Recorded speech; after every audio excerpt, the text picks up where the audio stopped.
सुनो मत बोलो whenever whatever you are be 100% करे नाटक किसी को आओ मत कहो किसी को जाओ मत कहो ना कुछ पाना ना कुछ खोना Who asked you level 0 complete level मौज में रहो be happy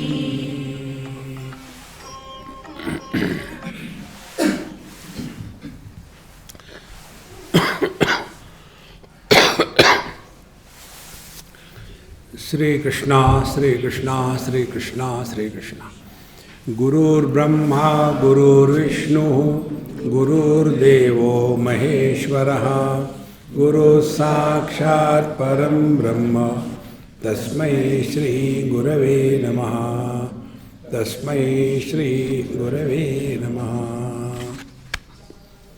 Let us read from verse number 3. यता हारो जित क्रोधो जित संगो जितेन्द्रियः निर्द्वन्द्वो निरहंकारो निराशीर परिग्रहः अगम्यागमकर्तायो गम्यागमनमानसः मुखे त्रिणी च विन्देत त्रिधामाहं सौच्यते परं गुह्यतमं विद्धि यतस्तन्द्रो निराश्रयः सोमरूपकला सूक्ष्मा विष्णो तत्परमं पदं त्रिवक्त्रं त्रिगुणं स्थानं त्रिधातुं रूपवर्जितं निश्चलं निर्विकल्पं च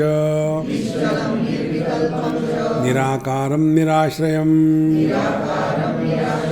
उपाधिरहितं स्थानं वाङ्मनोतीतगोचरं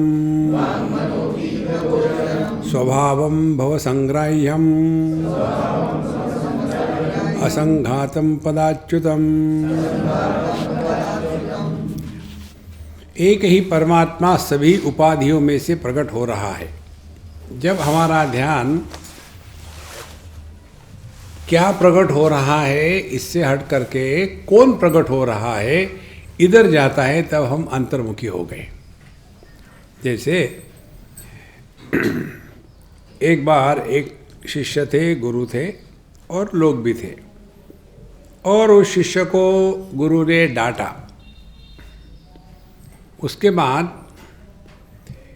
इस घटना को लेकर के जो देखने वाले थे उनकी क्या प्रतिक्रिया हुई, जिसको डांटा था उस शिष्य की क्या प्रतिक्रिया हुई, और जिसने डांटा था उस गुरु की क्या प्रतिक्रिया हुई। घटना तो एक ही थी। तो तीन प्रकार की प्रतिक्रिया एक ही घटना पर लिखी गई। जो अन्य व्यक्ति थे देखने वाले, वो कहेंगे देखो बेचारे शिष्य को गुरु महाराज डांट रहे हैं, और शिष्य को क्या मालूम है, नहीं नहीं गुरु महाराज का प्रेम करने का जरा वाइल्ड है। हर एक का अपना अपना तरीका होता है। यदि आपने शेर के बच्चे को पाल के रखा है तो वो आपको आकर के बड़े प्यार से अपने नाखूनों से खून निकालेगा, दांत से काटेगा, वाइल्ड है। तो हमारे गुरु महाराज जरा वाइल्ड है, बाकी है तो प्रेमी। और गुरु जिसने डांटा उसके दृष्टि से देखो तो मैंने कुछ किया ही नहीं। देखो एक घटना हमने सुनाई थी आपको पावन प्रसंग में। महाराज जी चले गए एक महात्मा के पास, और वो बड़े उल्टी सीधी गाली देते थे। एक बार उन्होंने हिम्मत करी और पूछा कि महाराज आप इतना गुस्सा करके गालियाँ क्यों देते हो। तो फिर उन्होंने गुस्सा किया। मैंने कब गुस्सा किया, किसको गाली दी मैंने, बेवकूफ़ कहीं का, मैंने आज तक किसी को गाली नहीं दी। अब उनके दृष्टि से देखो, वो गाली दे ही नहीं रहे। देखो महाराज, इसीलिए यहाँ जो बताते हैं, परम गुह्यतमम विद्धि यतस्तंद्रः, जो अतंद्रित है, तंद्रित नहीं, तंद्रा में नहीं, तंद्रा में न माने क्या, एकदम अपने ही ख्याली पुलाव में खोया हुआ है। अतंद्रः और निराश्रयः, और यह जो अपना स्वरूप है किसी के ऊपर अवलंबित नहीं है, स्वतंत्र है। ये भी चीज़ें बड़ी सूक्ष्म होती है, चिंतन करने से पकड़ में आती है। जैसे अभी हमने सुबह बताया था कि हमको लगता है कि देह के कारण हम आए, लेकिन वास्तविकता ये है कि हमारे कारण देह है। क्योंकि जब हमारा देह के साथ तादाद में नहीं होता तो हमको कोई फर्क नहीं पड़ता, हम तो ज्यों के त्यों रहते हैं। इसीलिए जागृत का भी होता है अनुभव जहाँ देहात्म भाव है, स्वप्न का भी होता है जहाँ देहात्म भाव नहीं है। माने हमारी सत्ता देह निरपेक्ष है। ये जब हमको समझ में आएगा ना, तब उतनी मात्रा में हम देहात्म भाव से मुक्त हो जाएंगे। इसीलिए निराश्रय, हाँ, सोम रूप कला सूक्ष्मा। अब देखो ये बड़ी सूक्ष्म बात है, ये इतना सूक्ष्म है ये तत्व। सोम रूप कला, जो प्रथमा का चंद्रमा होता है वो बड़ा मुश्किल से दिखता है आकाश में। इसी प्रकार से क्योंकि वो बहुत ही कम दिखता है, इसका मतलब ये नहीं कि वो छोटा सा ही है, क्योंकि वो उसकी कला है। चंद्रमा 17वां होता है, प्रथमा से लेकर के पूर्णमासी 15, अमावस्या 16, और ये सभी की सभी कलाएं जिस पर अध्यारोपित करी गई है वो चंद्रमा पूर्ण है। तो एक ही चंद्रमा भिन्न भिन्न कलाओं के कारण 16 प्रकार से कहा जाता है, लेकिन इसका अर्थ ये नहीं है कि वो 16 हो गया। इसी प्रकार से सूक्ष्म रूप कला, सोम रूप कला सूक्ष्म, ये अत्यंत सूक्ष्म है। तो जड़त्व की उपाधि चढ़ी तो जड़ जगत बन जाता है, चेतन की उपाधि हो गई तो चेतन बन जाता है। इस प्रकार से जो है तद विष्णु हो परमम पदम, यही अपना स्वरूप है। इसको लेकर के हमने आपको कई बार बताया है। एक ही आदमी उपाधियों के कारण अनेक प्रकार से लखाया जाता है, लेकिन इसका तात्पर्य ये नहीं वो अनेक हो गया है। और जो सुखी दुखी होने वाले हैं, ये जो अनेक बनते हैं उपाधि के कारण, वो सुखी दुखी होते हैं। इस पर चिंतन करना है, करना कुछ नहीं और क्रिया नहीं। अंतर्मुखी होना माने कौन दुखी है या कौन खुश है। अंतर्मुखी होना माने किसको लाभ हुआ, किसको हानि हुई। देखो, यदि सूक्ष्मता से चिंतन चलेगा तो अल्टीमेटली आपको समझ में आएगा, ना कुछ पाना है ना कुछ खोना है, मस्त रहोगे। यही बात है अत्यंत सूक्ष्म अनुभूति। तद विष्णु हो परमम पदम, यही परमात्मा का अंतिम स्थान है, जहाँ ना कुछ पाना है ना कुछ खोना है। पाना इसलिए नहीं क्योंकि वो ऑलरेडी है। देखो, आदमी तो पति बन सकता है, लेकिन पति आदमी कभी नहीं बन सकता। इसलिए नहीं बन सकता कि ऑलरेडी आदमी है, उसको आदमी बनने की जरूरत नहीं, पति बना था। तो पति बनावटी है और आदमी असली है। इसी प्रकार से तद विष्णु हो परमम पदम, यह परमात्मा जो अत्यंत सूक्ष्म है वो सत्य है, और ये जीव जगत ईश्वर भेद जो है इसमें कोई राम नहीं है। इस प्रकार से हमको अपने आप को पहचानना आवश्यक है। फिर ये जो तत्व है कैसे फंसा है, त्रिवक्त्रम, इसके तीन जबानें हैं, त्रिवक्त्रम। फिर त्रिगुणम, 3 गुणों में फंसा है। स्थानम, ये 3 स्थानों में रहता है। त्रिधातुम, इसके 3 धातु है। ये सब होते हुए भी रूप वर्जितम, इसका अपना कोई आकार नहीं। देखो, माने त्रिवक्त्रम, जागृत स्वप्न सुषुप्ति, यह 3 प्रकार से जो ये दुनिया में रहता है। फिर त्रिगुणम, सत्व रजस तमस, इन 3 गुणों में जो फंसा दिखता है। त्रिधातुम, ये जो 3 धातु जो है, जैसे स्थूल है, सूक्ष्म है और कार्य कारण के परे है यह, और इसीलिए रूप वर्जितम, जिसमें कोई विशेष आकार नहीं है। अब देखो, आदमी का आकार है, पति का कौन सा आकार है? स्त्री का आकार है, पत्नी का कौन सा आकार है? तो ये जो निराकार तत्व है, इसको यदि हम समझ ले कि जब तक देहात्म भाव है तभी तक जगत के, स्थूल जगत के आकारों का महत्व है। जहाँ देहात्म भाव समाप्त हो गया, वहाँ आकार विकार प्रकार संस्कार सब के सब गायब।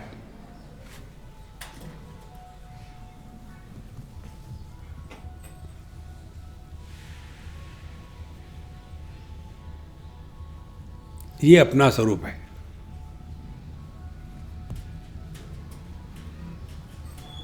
रिलैक्स होकर के रहो। तेंजो बिंदु परम ध्यानम।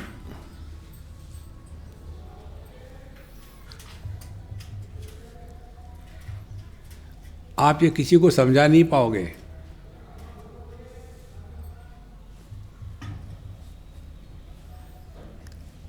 इस अनुभूति को शब्दांकित करने का प्रयत्न मत करना।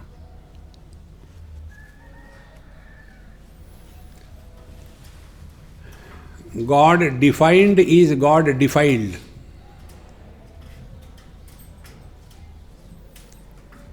ये अनुभव करता रहित होता है, इसीलिए इसकी स्मृति नहीं बन सकती। तो त्रिवक्त्रम त्रिगुणम स्थानम त्रिधातुम रूपवर्जितम निश्चलम निर्विकल्पम च निश्चलम, इसमें कोई बदल नहीं आ सकता। देखो कितने रूप रंग बदले, दृष्टि में कोई बदल नहीं, शब्द बदले, कान में कोई बदल नहीं, जागृत स्वप्न सुषुप्ति समाधि बदली, हमके कोई फर्क नहीं, हम जो कहते हो हैं। इसको पकड़ के समझो तो आपको ऐसे समझ में आएगा। हमने अपने जीवन में कहीं भी, बचपन में, जवानी में, मिडिल एज में कुछ अच्छे बुरे कर्म किए हैं, हर एक ने किए हैं। अगम्यागम कर्तायु, यहाँ जो बताया है, गम्यागमन मानसा, तो जो भी किए हैं, और उसको लेकर क्या कर सकते हैं? कई लोगों की ये समस्या है।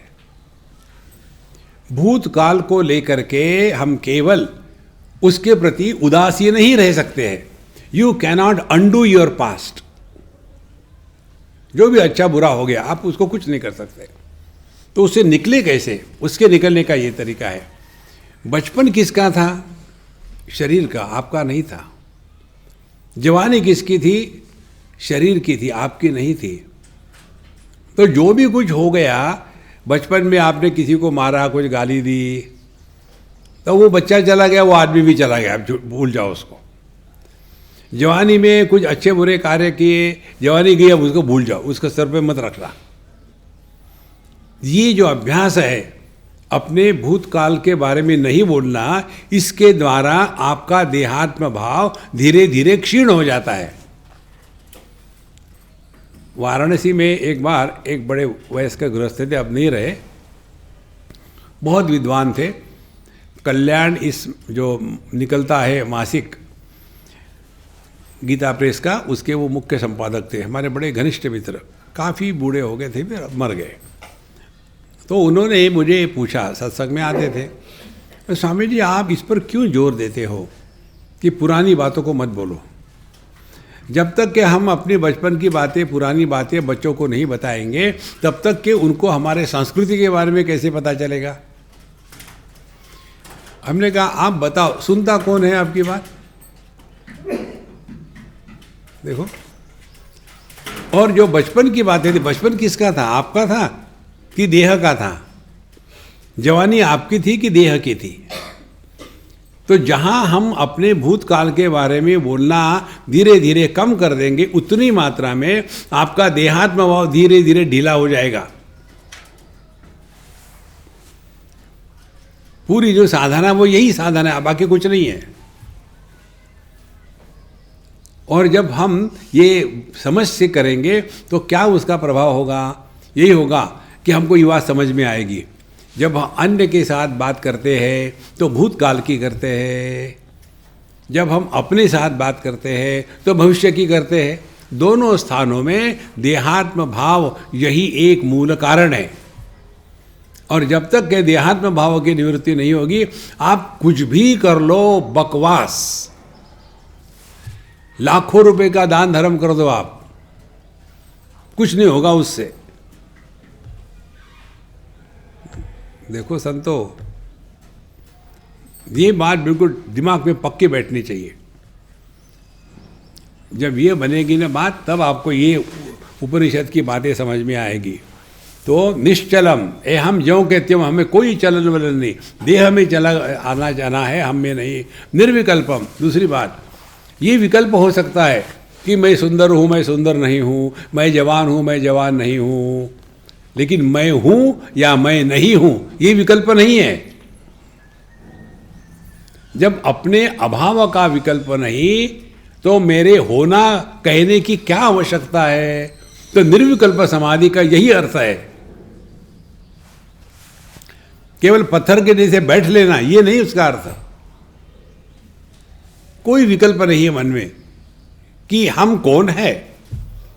देह है, जीव है, आत्मा है, परमात्मा है कि बेवकूफ है, कोई कहीं भी संदेह नहीं। इसी को लेकर हमने आपको बताया था, किसको लेकर के हमारे मन में कोई विकल्प नहीं, अपने होने के बारे में। अपना जो होना है, यह जो अनुभूति है, होना और जानना, ये दोनों अनुभूतियां एक साथ है, साइमल्टेनियस है, एक के बाद एक नहीं। बाकी की हमारी जो इच्छाएं होती है या ज्ञान होता है, वो एक के बाद एक होता है। इस ज्ञान में क्रम नहीं है, यह एकदम है। तो निश्चलम निर्विकल्पम च निराकारम निराश्रयम, और इसीलिए दूसरी साधना हमको बताई थी निराकारम। देखो, दो प्रकार के आकार होते हैं, एक शब्द का आकार और दूसरा रूप का आकार। शब्द माने नाम। जगत क्या है? नाम और रूप, यही जगत है। नाम रूप का त्याग कर दो तो कैसे करें? रूप होते हैं जगत बाहर, नाम होता है अपने अंदर। तो यदि जगत नाम रूप है तो माने जगत बाहर भी है, अंदर भी है। बाहर का जगत जब हमारे अंदर प्रवेश करता है तो उसको नाम दिया जाता है। तो जहाँ नाम है वहाँ रूप है, जहाँ रूप है वहाँ नाम है। तो दो में से निराकारम, तो एक को पढ़ो, ट्राई करो, शांति का श्रवण करो।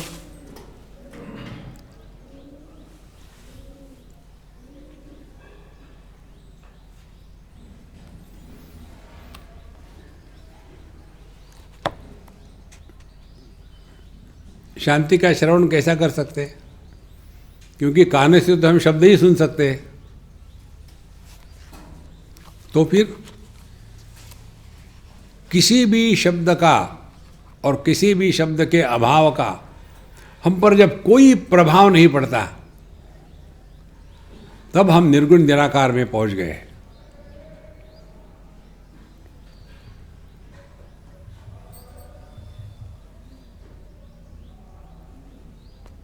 निराकारम। यहां दूसरा ट्राई करो।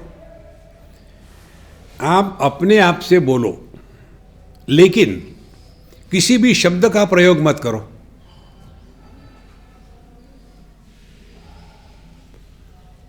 Think but don't use any word.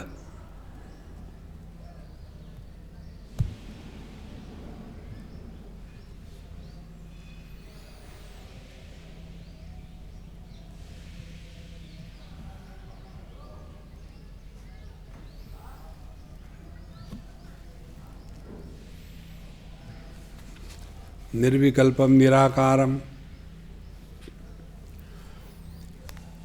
शब्दों के जब अर्थ प्रकट हो जाते हैं तब अनुभव होता है। शब्द का अर्थ यदि प्रकट नहीं हुआ तो अनुभव नहीं होता, वो केवल एक कोलाहल है, नॉइस है।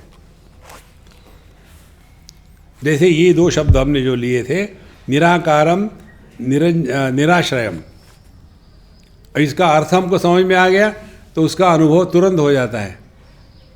लेकिन ओम नमः शिवाय, ओम नमः शिवाय, ओम का अर्थ क्या मालूम नहीं, नमः का क्या था मालूम नहीं, शिवाय का अर्थ क्या मालूम नहीं, जब क्या हो रहा है ओम नमः शिवाय, ओम नमः शिवाय, ओम नमः शिवाय, ओम नमः शिवाय, ओम नमः शिवाय, ओम नमः शिवाय।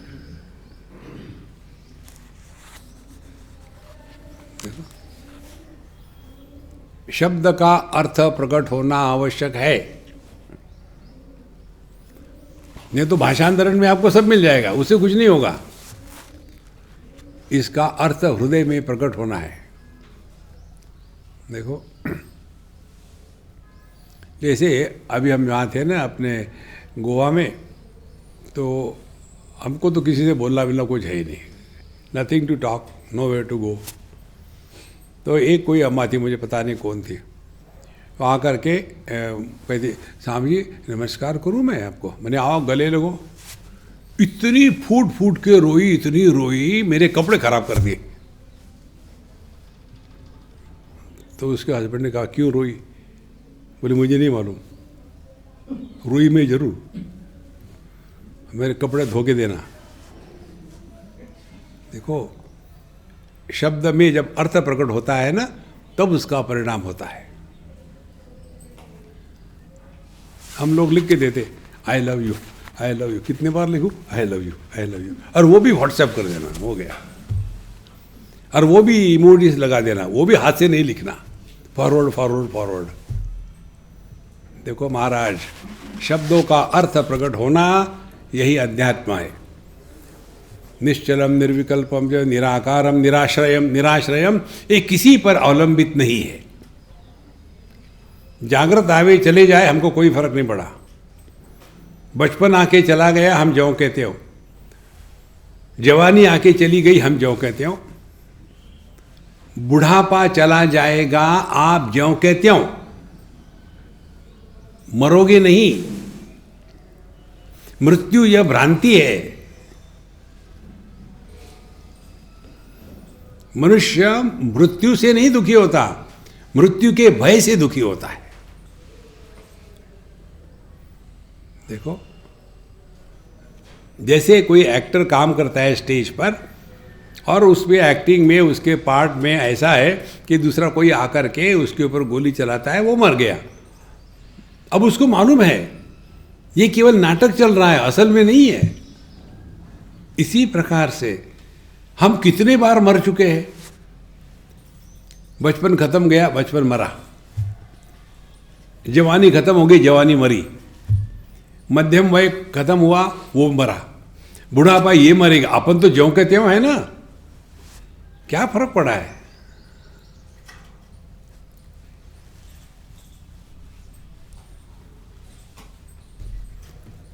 ना तो मेडिटेशन के चक्कर में पड़ो, ना ये करना है वो करना है, मेडिटेशन करना हाँ, टाइम पास करने के लिए सब करो, बाकी कुछ नहीं उसमें। नहीं तो बैठेंगे ऐसे हाँ, आपने देखा होगा कई जगह में सामने वो एक तबक लगा करके उसमें दीपक और वो छोटी सी वर्चुअल खड़ाऊ महात्मा की रख देते, छोटी छोटी चांदी की, सोने की। उसके बाद फूल पुष्प सब कुछ लगा दिया, और फिर वो शुरू हो जाता है गुरु ब्रह्मा गुरु विष्णु गुरुदेव, एंड सबके सब हूँ हाँ हूँ करने लग जाते हैं। क्या माहौल है, क्या माहौल है, धन्य है, धन्य है। रोना धोना ये सब नाटक है, नाटक करो लेकिन उसे निकलेगा कुछ नहीं। देखो संतो, आप साक्षात स्वयं परमात्मा स्वरूप हो, अपना तिरस्कार मत करना।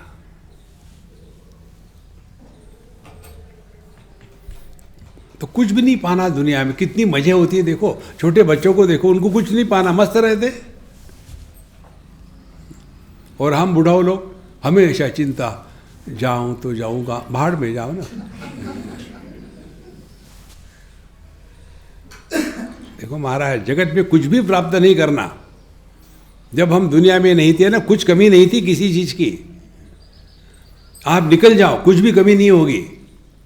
प्रयत्न करके देखो, कुछ कमी नहीं होगी।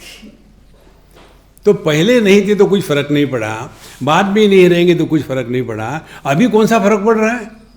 लेकिन अहंकार विमूढ़ आत्मा करता अहम इति मन्यते, मैं ये कर रहा हूं, मैं वो कर रहा हूं। बम्बई के एक वयस्क गृहस्थ मुझे कह रहे, स्वामी जी मुझे हमेशा परेशानी है, मेरे बच्चे नालायक है। हमने कहा महाराज आपकी तो है ना? बोले हाँ। तो कैसे लायक हो गए? तो उसके पश्चात कहते हैं कि मुझे यही चिंता है कि मेरे मरने के बाद इनका क्या होगा, कैसे करेंगे, कैसे रहेंगे ये लोग। तो हमने कहा, मैंने उनको पूछा है। क्या पूछा आपने? हमने कहा कि आपके पिताजी के जाने के बाद आपका क्या प्रोग्राम है? बोले प्रोग्राम क्या, वो जाते ही नहीं ना, हम वेट कर रहे हैं, हम उनके जाने की राह देख रहे हैं। और ये बुढ़ा सोचता है मैं जाने के बाद क्या होगा। We are most unwanted furnitures in this world. सत्य को स्वीकार करो। लेकिन हमको लगता है मेरे सिवा दुनिया नहीं चल सकते, कोई किसी की जरूरत नहीं दुनिया में। आज तक कितने आके चले गए, भगवान राम आगे चले गए, कृष्ण आगे चले गए, और हम जगजीवन राम तो दुखी, कोई फर्क नहीं पड़ने वाला। इस मस्ती में रहो। नहीं, मरने के बाद मेरा नाम अमर होना चाहिए, तो ठीक है, अपना नाम अमर रख लो।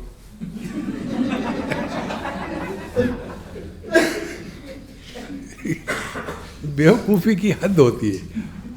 एक ये भी बात हमने आपको बताई थी, वृंदावन में एक पत्थर पर नाम लिख कर रख देते हैं, वहाँ लगाओ। तो उन्होंने कहा महाराज आप अपना नाम पत्थर पर लगा करके यहाँ रख दो, तो क्या होगा उससे? तो जो उसके ऊपर पैर रखेगा उसका पुण्य जो है आपको ट्रांसफर हो जाएगा।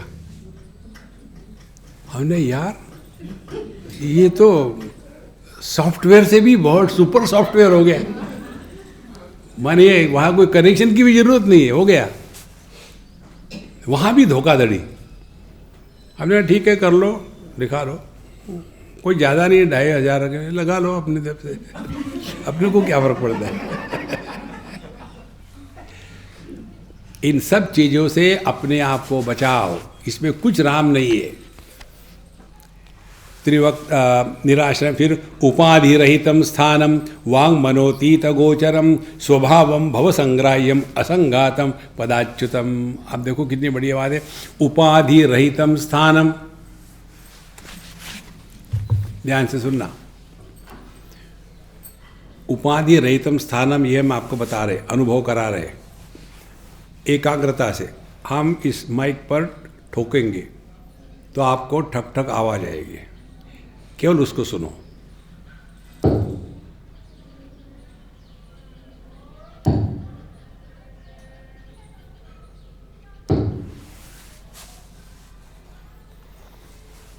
कितनी बार सुना?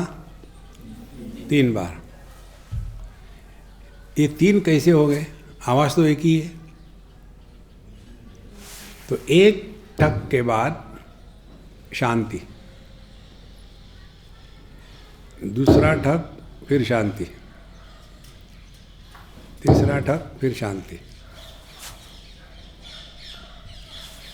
तो शब्द का होना ये एक उपाधि है, शब्द का नहीं होना ये दूसरी उपाधि है। और ये दोनों उपाधियों का जो आधार है, ये दोनों के द्वारा प्रभावित नहीं होता। इसी को हमने आपको बताया है, शांति का श्रवण करो। माने कोई निंदो कोई वंदो कोई कैसे कहो रे, राम सांगे प्रीत बांधी, होत जैसे होत रे, हु केयर्स। उपाधि रहितम स्थानम। देखो, औपाधिक जो भी होती है वस्तु, वो भ्रांति है, वो सत्य नहीं है। जो नहीं है वो दुखी हो रहा है, आप उसको कैसे मदद कर सकते? देखो, बहुत पुरानी बात है, होगी 40-50 साल पहले की। हम लेक्चर के लिए गए कहीं, तो दरवाज़ा खोलने वाला नहीं आया था। तो हमें कोई बात नहीं, हम बाहर बैठे, वहाँ एक छोटा सा तालाब था, ठंड के दिन थे और एकदम शांत पानी, एकदम जैसे आईना हो, सीधा बड़ा हो। हम वहाँ जाके बैठे, वहाँ देखा है बीच में कोई खंबा था और खंबे का प्रतिबिंब पानी में पड़ा था। तो देख करके हमारे दिमाग में काम शुरू हो गया। तो हम देख रहे थे कि ये जो प्रतिबिंब है, इसमें मैं थोड़ा सा कुछ डिस्टर्ब कर दूँ तो मैंने एक सूखा पत्ता डाल दिया पानी में, तो धीरे धीरे वलय आना शुरू हो गए, रिंग, पानी की रिंग शुरू हो गई। और जहाँ वो पानी की रिंग उस रिफ्लेक्शन से जाती थी, रिफ्लेक्शन भी ऐसा ऐसा हिलता था। तब मेरे दिमाग में विचार शुरू हो गया, क्या पानी के हिलने से मूल खंबा हिल रहा क्या? नहीं। दूसरी बात, क्या पानी के हिलने से उसमें पड़ा हुआ रिफ्लेक्शन वो हिल रहा क्या? ये हमारा चिंतन शुरू हो गया। तब पता चला पानी में पड़ा हुआ जो रिफ्लेक्शन है, प्रतिबिंब है, वो भी नहीं हिल रहा। कारण क्या? वो है ही नहीं। प्रतिबिंब नाम की कोई वस्तु है क्या? जैसे पानी में से मछली को निकाल लो, क्या वैसे प्रतिबिंब को निकाल सकते हैं? लेकिन दिख तो रहा था ना कि वो हिल रहा है करके। यदि ये समझ में आ गया तो दूसरा उदाहरण ले लो।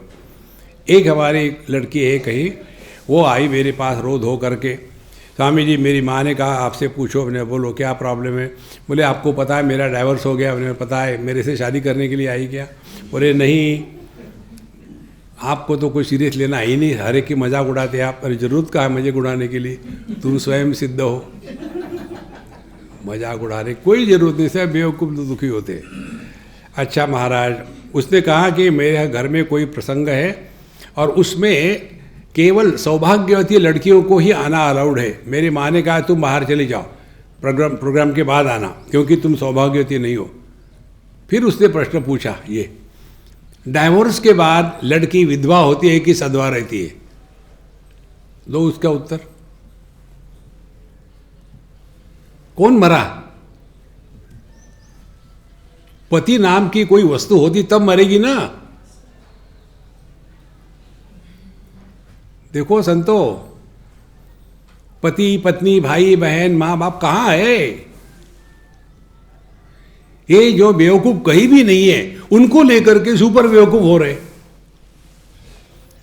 मैं तुम्हारे सिवा नहीं जी सकता, तुम मत जाना।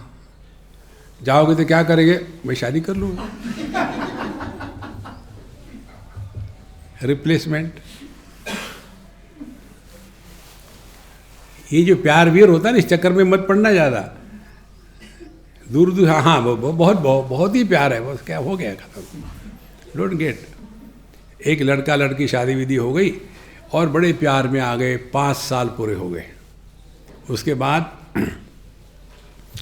लड़की जरा प्यार में आ गई, कहते हैं कि हनी डार्लिंग कुछ ऐसी बात बताओ ना, क्या हमारा प्रेम अमर रहे। तो लड़के ने कहा कि समझो मैं मर गया तो, एकदम उसका मुंह, ऐसी बात मत करना, बिल्कुल मत करना, मैं सुनने को तैयार नहीं, लेकिन नहीं, टॉपिक और। फिर 5 साल गए, फिर पूछा वही प्रश्न, पिछली बार भी बताया था ना मैं पागल हो जाऊंगा, ऐसे मत कहना कभी, मरने के बाद क्या करोगे तुम? पति बोल रहा कि मैं पागल हो जाऊंगा, अपने मरने की बात मत करना। फिर निकल गए, फिर 5 साल, 5 3 15 साल हो गए। तो उसके बाद फिर उसने पूछा कि हनी डार्लिंग समझो मैं मर गई तो, मैं तुमको बताया था ना कि मैं पागल हो जाऊंगा। नहीं, मेरा कहने का मतलब ये है, क्या दूसरी शादी करोगे? बोले इतना पागल नहीं होगा।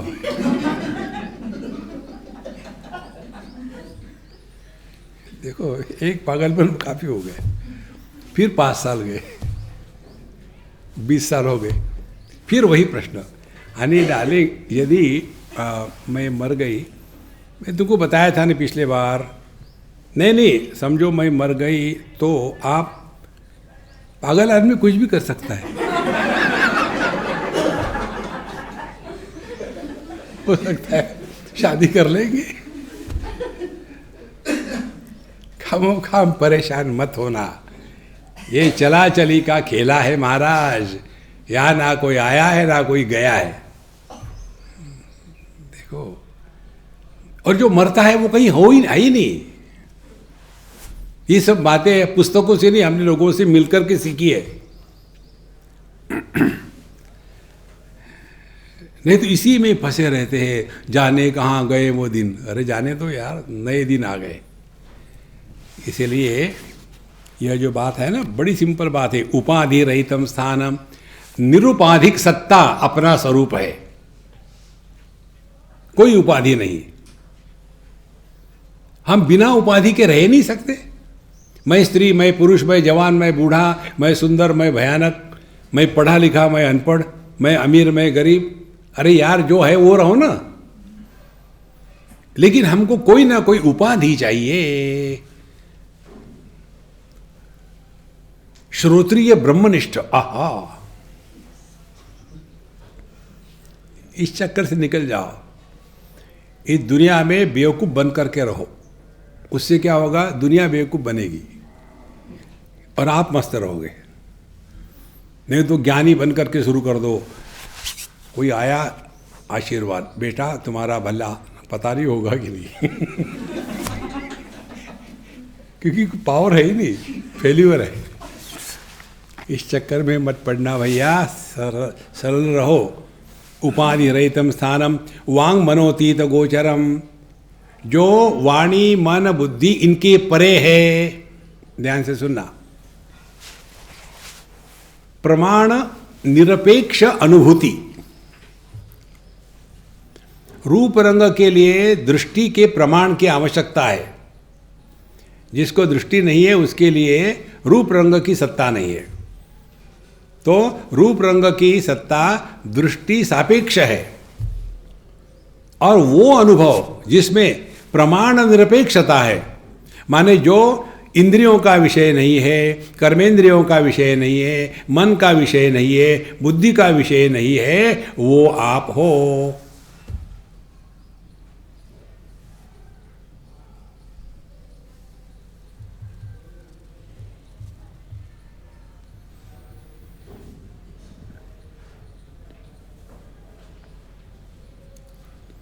बना, नोट्स बनाओ।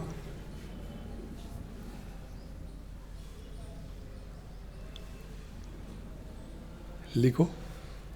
हाँ, ये अरे ब्लैंक है ये तो।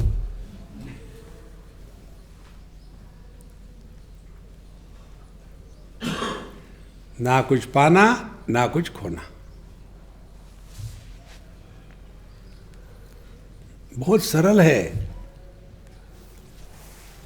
लेकिन हमको कॉम्प्लिकेशन की आदत है ना। उपाधि रहितम स्थानम वांग मनोतीत गोचरम, यदि मन्यसे सुवेदेति दहर मेवापि नूनम त्वं वेत्त ब्रह्मणो रूपम यदस्य त्वं अथनो देवासु मीमांसमेवते। केनोपनिषद में आता है, यदि तुम कहो कि मुझे अच्छी तरह से समझ में आया तो खाक समझ में आया। फिर तत्व क्या है? ना हम मन्ने सुवेदेति नो न वेदेति वेद च, यो नस्तद वेद तद्वेद नो न वेदेति वेद च।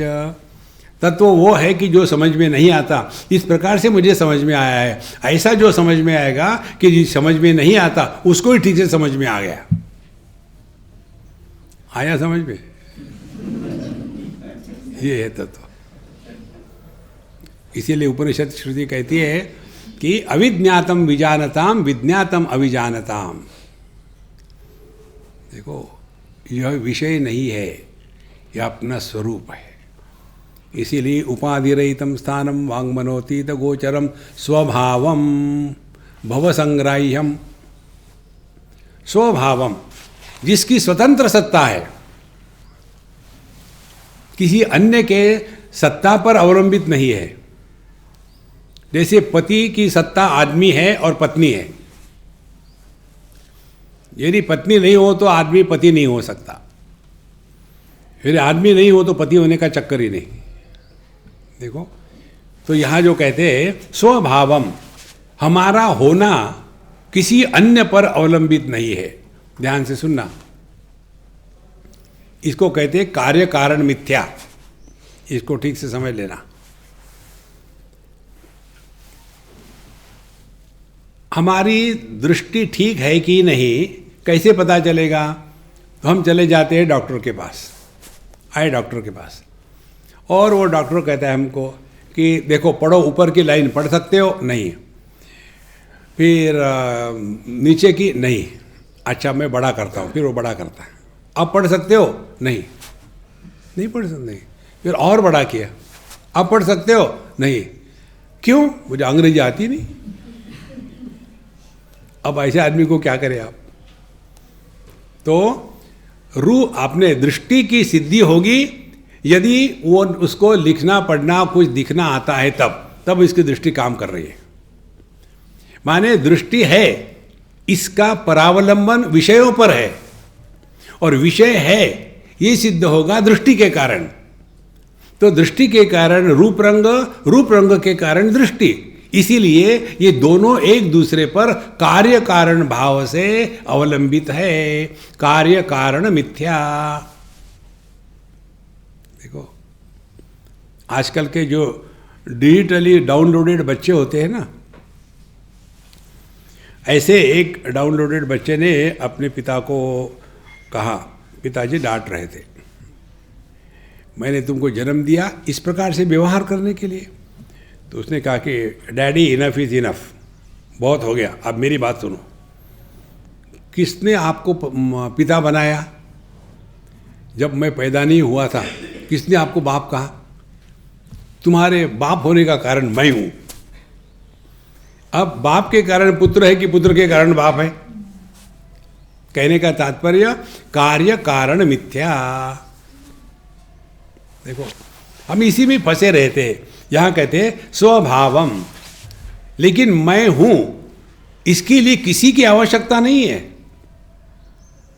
देखो शब्द है तो श्रवण शक्ति है, श्रवण शक्ति नहीं है तो शब्द नहीं है। लेकिन हमारा होना इस कार्य कारण भाव से निरपेक्ष है। इसको कहते हैं स्वभावम।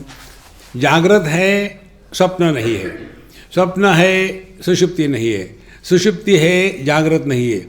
ये तीनों की तीनों म्यूचुअली एक्सक्लूसिव है। एक है तो दूसरा नहीं, दूसरा है तो तीसरा नहीं, लेकिन सबका जो आधार है ये तीनों से निरपेक्ष है। यह जो निरपेक्ष सत्ता है उसको यहां कहा है स्वभावम। देखो महाराज, अपने होने के लिए किसी को पूछने की आवश्यकता नहीं। एक्सक्यूज मी, मैं हूं क्या? हाँ, नॉट ओनली हूं, बेवकूफ भी हो, अच्छी बात है। तो स्वभावम भवसंग्राह्यम, और यही सब दुनिया की चीजों को इकट्ठा करके रखता है। यदि मैं हूं तो मेरी पत्नी, यदि मैं हूं तो मेरे बच्चे, यदि मैं हूं तो मेरा देश, यदि मैं हूं तो मेरी सोसाइटी। भवसंग्राह्यम, सबको धारण करने वाला यही एक तत्व है। देखो संतो, स्वभावम भवसंग्राह्यम असंघातम। संघात माने शरीर, असंघातम जो सभी शरीरों का आधार है लेकिन जिसका अपना कोई आकार नहीं है। यह जो असंघातम पद अच्युतम, अच्युतम ये कभी भी नीचे नहीं गिरता, ज्यों का त्यों, आकाश तुल्य। आकाश अपने आप में स्वतंत्र है, किसी पर अवलंबित नहीं है। इस प्रकार से इस तत्व को लेकर के जितना हम सूक्ष्मता से चिंतन करते रहेंगे, धीरे धीरे आप एकदम हल्के फुल्के हो जाओगे।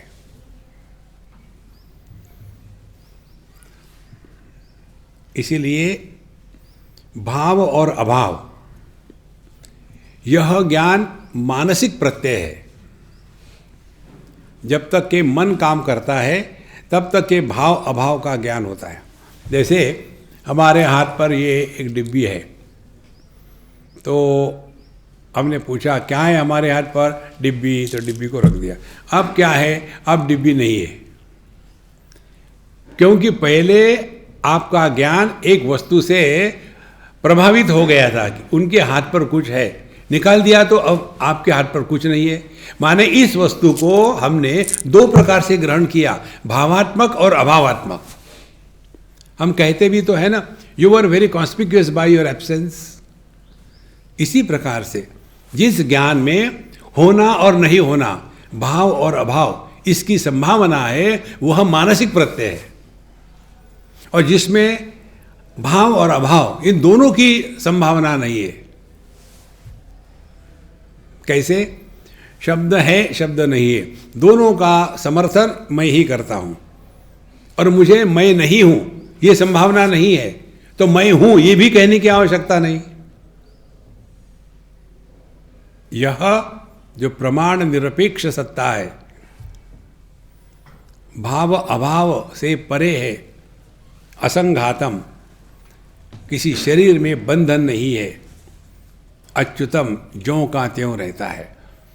तो बचपन का शरीर चला गया, हम ज्यों के त्यों, धीरे धीरे सब खत्म हो जाता है, हम ज्यों के त्यों रहते हैं। लेकिन हमारे शास्त्रों में बताया है मरने के बाद आदमी स्वर्ग जाता है, उसका क्या है? देखो महाराज, यो ये श्रद्धा स एव सहा। आपकी अपने बारे में क्या श्रद्धा है? आपने यदि अपने आप को पति पत्नी भाई बहन मान लिया है, तो वो सब के सब आप पर लागू हो गए। यदि आपने अपने आप को देह मान लिया है, मान लो, आपका चॉइस है, तो फिर आपका जन्म भी हुआ, आप बढ़ भी रहे, आपको रोग भी हो गया, आप मरोगे भी, क्योंकि आपने अपने आप को देह माना है। फिर आपने अपने आप को जीव माना है, तो करो पाप पुण्य, स्वर्ग नरक में जाओ। ये सबकी सिर्फ मानी हुई है ना, कि मैं स्त्री हूँ पुरुष हूँ, मैं पति हूँ पत्नी हूँ, मैं पापी हूँ, मैं पुण्यात्मा हूँ, मैं जीव हूँ, ये सब माना ही तो है, जाना कहाँ है? मैं देह हूँ, ये केवल माना मानी का खेला है, कहाँ जाना है? तो मानना ही है, तो अपने आप को परमात्मा स्वरूप क्यों ना माने?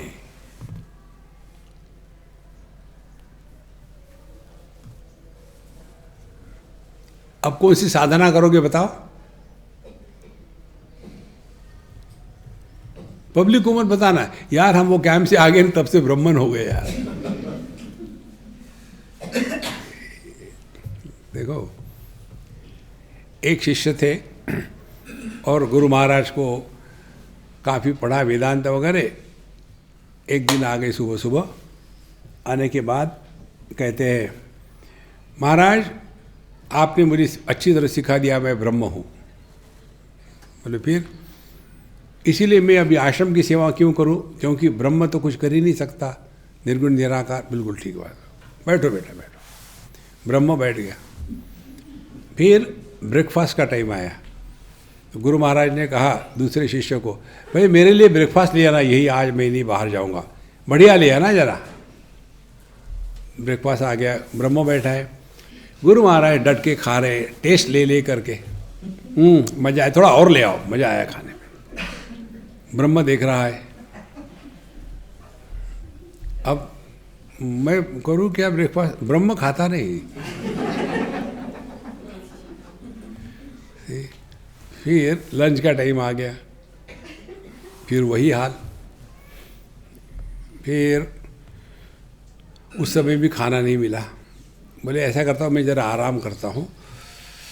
शिष्य को बुलाया दूसरे को, देखो भाई ज़रा मेरे हाथ पैर दबाना, मैं बड़ा थक गया हूँ, सुबह से ब्रेकफास्ट किया, लंच किया, कितना मेहनत करी, मैं आराम करता हूँ।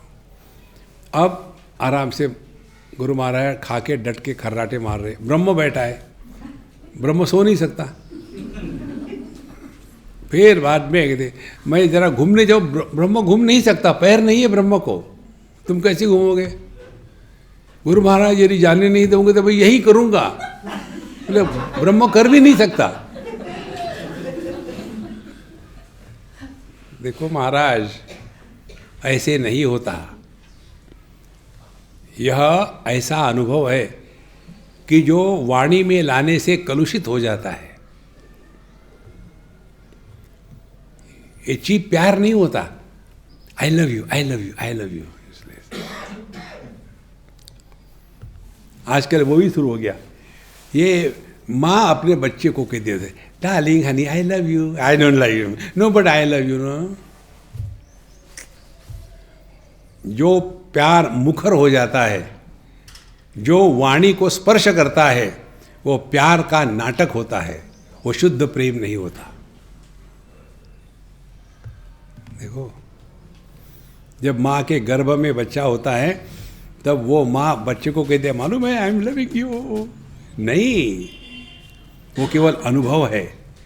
जो अनुभव शब्दों के द्वारा कलुषित हो जाता है वो केवल संसार है। इसीलिए यहाँ कहते हैं कि यह जो आनंद कैसा है, अच्युतम, ये कभी घटता नहीं, कभी बढ़ता नहीं, ज्यों का त्यों। अनानंदनातीतम दुष्प्रेक्षम मुक्तम अव्ययम चिंत्यमेवं विनिर्मुक्तम शाश्वतम ध्रुवमच्युतम। चिंत्यम एवं, इस प्रकार से चिंतन करना है। किस प्रकार से? अनानंदान अनातीतम, जो आनंद और दुख इसके परे है। कैसे परे है? सुख को या आनंद को प्रकाशित करने वाला मैं और दुख को प्रकाशित करने वाला मैं, इन दोनों से परे है। माने क्या करना है? माने दुख आया तो दुखी मत बनो, सुख आया तो फुदकने की जरूरत नहीं। माने अनुभव हो, लेकिन अनुभव कर्ता का जन्म नहीं होना है। Go through the experience but no experiencer is born. देखो, तब हमारा अंतःकरण कैसे होगा? दर्पण के जैसा। दर्पण सबको प्रतिबिंबित करता है, किसी का तिरस्कार नहीं करता, लेकिन किसी को भी पकड़ के नहीं रखता, और इसीलिए दर्पण का एक व्यक्तित्व नहीं होता। ये वही दर्पण है जहाँ महात्मा गांधी ने अपनी दाढ़ी बनाई थी, ये वही दर्पण है जहाँ अमुक अमुक ने आकर के अपनी मूछ बनाई थी। नहीं, दर्पण को भूतकाल नहीं होता, क्योंकि दर्पण पर कोई संस्कार नहीं होते। यह जो संस्कार रहित अनुभूति है, इसी को हमने आपको कहा है कि जो सुख सुखी व्यक्तित्व को निर्माण नहीं करता और जो दुख दुखी व्यक्तित्व को निर्माण नहीं करता, उसको कहते हैं ध्यानमय जीवन। देखो, नहीं तो छोटी छोटी चीजों के लिए घर में किसी का जन्म होता है, किसी को पता ही नहीं होता। पत्नी ने तृतीय पुरुष एक वचन में बात करी है, किसका जन्म किसका मृत्यु, यार ना कोई पैदा हुआ ना कोई मरता है। इसको लेकर भी झगड़े। एक पतित पावन सीताराम मुझे कहने लग गए, स्वामी जी मेरी पत्नी को बताओ जरा, इतनी समझाओ आप उसको, मैं उससे उम्र में बड़ा हूँ, कम से कम मेरी उम्र का तो ख्याल रख। सबके सामने मुझे ऐसा अपमान करती है। हमने कहा कि देखो, मैं तो अम्मा की साइड लूँगा। क्यों? मुझे खिलाती है, तुम थोड़ी खिलाते हो। फिर हमने कहा ये बताओ तुम्हारी शादी होके कितने साल हो गए? बोले 15 साल हो गए। बोले अभी तुम टीनेजर हो। पति पत्नी की शादी साथ साथ होती है ना कि आगे पीछे होती है? और झगड़ा किस में है? स्त्री पुरुष में नहीं है झगड़ा, झगड़ा पति पत्नी में है।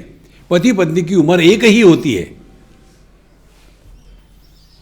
फिर क्या करो, हमें 4 साल और निभा लो, 19 साल हो गए, टीनेज खत्म हो गया, तो ठीक है, it is easier to deal with the known enemy than the unknown friend.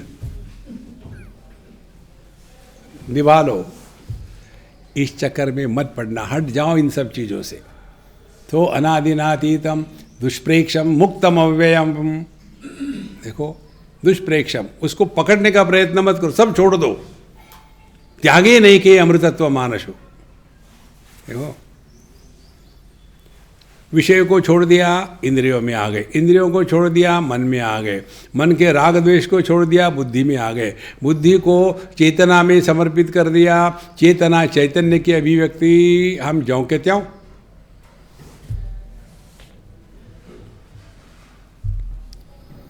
ना कुछ पाना ना कुछ खोना। मुक्तम अव्ययम, इसमें कोई घटना बढ़ना नहीं है। चिंत्यम एवं, इस प्रकार से चिंतन करो। और निर्मुक्तम शाश्वतम, आप कभी भी बंधन में नहीं थे, नहीं हो, ना रहोगे। यह अपनी ही कल्पना है। क्या है मेरी अनलकी, कोई अनलकी उनलकी नहीं होता। देखो महाराज, इस चक्कर में मत पड़ो, हट जाओ इससे। इस सब का मूल कारण देहात्म भाव। विनिर्मुक्तम शाश्वतम ध्रुवम अच्युतम। शाश्वत माने जो कभी भी नष्ट नहीं होता, जो का त्यों। अब देखो अपने बचपन से अभी तक, देहिनोस्मिन यथा देहे कौमारम यौवनम जरा तथा देहांतर प्राप्ति ही धीरस्तत्र न मुह्यति। कितने शरीर आके चले गए, हम जो के त्यों। कौन मरा? शरीर भी नहीं मरता, जीव भी नहीं मरता, आत्मा भी नहीं मरता, परमात्मा भी नहीं मरता। मृत्यु असंभव है, मृत्यु कल्पना है, मृत्यु वास्तविकता नहीं है। मरने भी नहीं देते।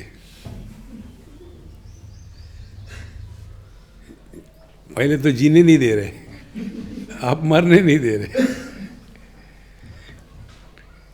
जब जीना भी नहीं, ना जीने की तमन्ना है, ना मरने का इरादा है। माने क्या है? Life is a time pass. मस्त रहो, चुस्त रहो, स्वस्थ रहो, व्यस्त रहो। विनिर्मुक्तम शाश्वतम ध्रुवम अच्युतम, यही नित्य निरंतर अपना स्वरूप है। जैसे जैसे ये सूक्ष्मता बढ़ेगी ना आपकी चिंतन करने की, उतना आप हल्के फुल्के हो जाओगे। दिमाग पर बोझा नहीं रहेगा। और ये सभी का सभी निचोड़ अपने हैप्पी मंत्र में आ गया है।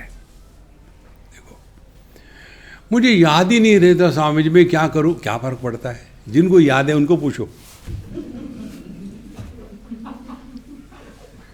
क्या फर्क पड़ता? नहीं तो नहीं। किसी परीक्षा देनी है क्या? नहीं, ठीक है, नेवर माइंड। देखो लाइफ कितनी सिंपल हो जाती है। लेकिन हमको बड़ा, नहीं लोग क्या कहेंगे, करने दो, हु केयर्स। एक बार हमारा कोई अपने कोचिन में हम बड़े थके हुए थे, कहीं से गए लंबी ट्रैवल करके। हमने कहा मुझे गरम गरम रवा डोसा खिलाओ। खूब डट के खाए 2-4 डोसे। और आप मुझे शाम तक मत उठाना, शाम को लेक्चर में उठेंगे तब उठेंगे। और हम बिल्कुल खाकर सो गए। बीच में आया वो कोई तो भी 1-2 बजे 2:30 बजे के करीब में, स्वामी जी। और मैं इतने गहरी नींद में था। स्वामी जी वो लेक्चर के आपका टॉपिक लिखना है, प्लीज़ बताइए। अरे हु केयर्स यार। अब मैं सो गया। उसने टॉपिक का नाम लिख दिया, हु केयर्स।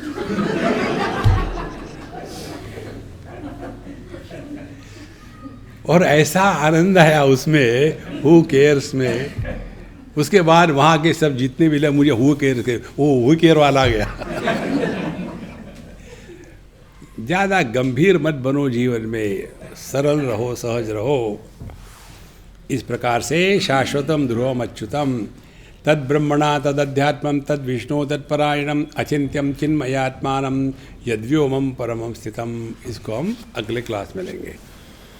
ओम पूर्णमदः पूर्णमिदं पूर्णात् पूर्णमुदच्यते पूर्णस्य पूर्णमादाय पूर्णमेवावशिष्यते। ओम शांति शांति शांति। हरि ओम। श्री गुरुभ्यो नमः। हरि ओम।